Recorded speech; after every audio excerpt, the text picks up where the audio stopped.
Donc on va commencer la scascopie. Je vais régler la hauteur de mon siège pour être à la même hauteur que la personne, pour que mes yeux soient alignés avec les yeux du sujet. J'allume mon scascope et je commence par l'œil droit avec mon œil droit. Je positionne ma fente et je balaye. Je balaye dans un sens et je balaye dans l'autre sens. Donc j'aperçois, dans un premier cas, j'aperçois du direct et dans ce cas-ci, j'aperçois également à la verticale du direct. Je mets du plus. Je prends une des deux focales, je commence par la verticale, admettons. Je mets du plus. Et je mets du plus jusqu'à temps que j'ai mon point neutre. Voilà. J'ai mon point neutre, admettons ici. Je suis au point neutre. Quand j'ai le point neutre dans un méridien, par exemple ici à la verticale, à 90 degrés, je fais tourner ma fente avec mon pouce. Je fais tourner ma fente et je me mets à l'horizontale. Et maintenant, je balaye comme ça. Deux cas peuvent se présenter, même trois en fait. Dans ce cas-ci, le plus simple, j'ai également un point neutre. Donc, dans l'horizontale et dans la focale verticale, j'ai un point neutre. Donc, j'ai un œil sphérique. Je regarde la puissance que j'ai trouvée et je la note. Par la suite, je passe à l'œil gauche. Pour aller à l'œil gauche, je change de côté et je me mets sur l'œil gauche. Je demande toujours à la personne de fixer le point de fixation et je balaye dans un sens. Puis, je balaye dans l'autre.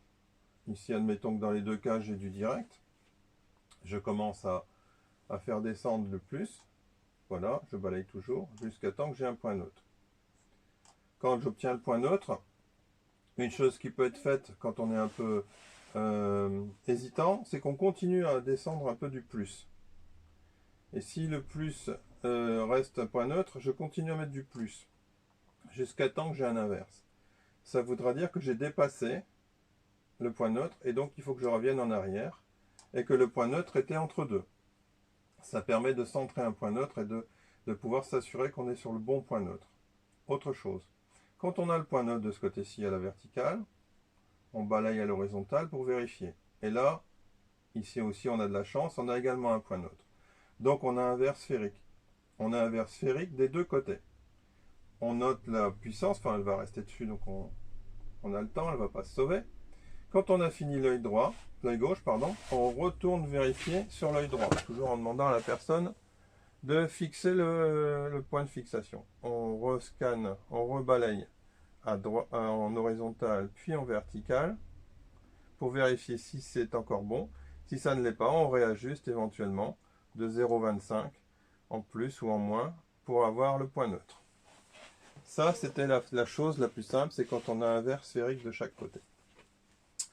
Donc, jusque-là, vous êtes bon. Il ne restera plus qu'à soustraire de la puissance qui est écrite sur le réfracteur de votre distance de travail en moins, c'est-à-dire que si vous avez plus 2, vous soustrayez moins 1,50, c'est votre distance de travail. Votre puissance de travail, vous soustrayez moins 1,50 et vous aurez donc 0,50. Mais admettons que vous ayez trouvé moins 1,50 comme puissance sur le réfracteur, vous soustrayez moins 1,50, ce qui fait que la puissance de verre sera moins 3. Moins 1,50, moins 1,50, moins 3. Bon, ça c'est le cas le plus simple.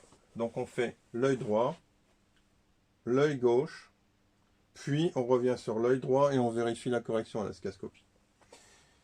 Au le cas où vous avez un verre avec un astigmatisme, alors ça se corse un peu. On procède de la même façon. Donc je vais faire l'œil droit, on balaye dans un axe et on balaye dans l'autre. On fait en sorte d'avoir du direct dans les deux cas. Donc on descend, on commence par un axe, on le neutralise. Admettons j'ai neutralisé ici en horizontal et je vais voir en vertical. Si en vertical je suis également avec du direct, ça ne va pas bien fonctionner parce que sur les réfracteurs, le cylindre qui est ici est en moins, est un cylindre moins. Donc, si j'ai encore du direct, je devrais mettre un cylindre plus. Vous pouvez éventuellement rechercher le point neutre avec à ce moment-là la sphère. Vous aurez eu la première sphère, vous aurez la deuxième sphère, vous ferez le calcul entre les deux, vous aurez le cylindre et vous mettrez l'axe. Si vous voulez corriger directement avec le cylindre qui se trouve sur le réfracteur, à ce moment-là, il faut, sur le direct que vous avez dans l'autre axe, refaire un point neutre. Donc vous faites le point neutre sur le direct, ici en vertical, vous l'avez. Du coup, l'autre que vous aviez, vous ne l'avez pas mémorisé, mais il est devenu, quand vous allez revenir en horizontal, il est devenu en inverse. À ce moment-là, vous aurez de l'inverse comme ça, et vous allez le neutraliser en mettant l'axe à 0 ici, par exemple.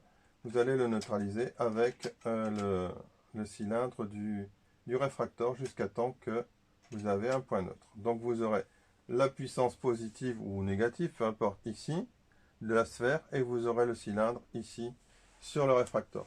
C'est la différence. Si vous le faites sur des lunettes d'essai, à ce moment-là, ça peut être la même chose et ça peut être différent.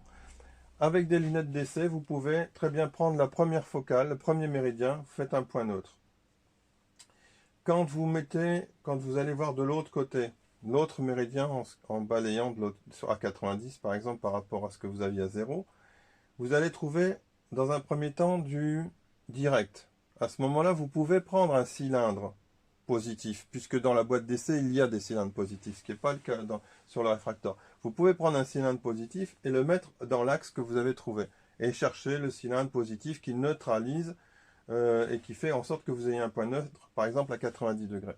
Si vous avez de l'inverse, à ce moment-là, c'est comme maintenant, vous prenez à ce moment-là un cylindre négatif que vous mettez à 90 et vous mettez le cylindre qui neutralise le cylindre à 90 degrés.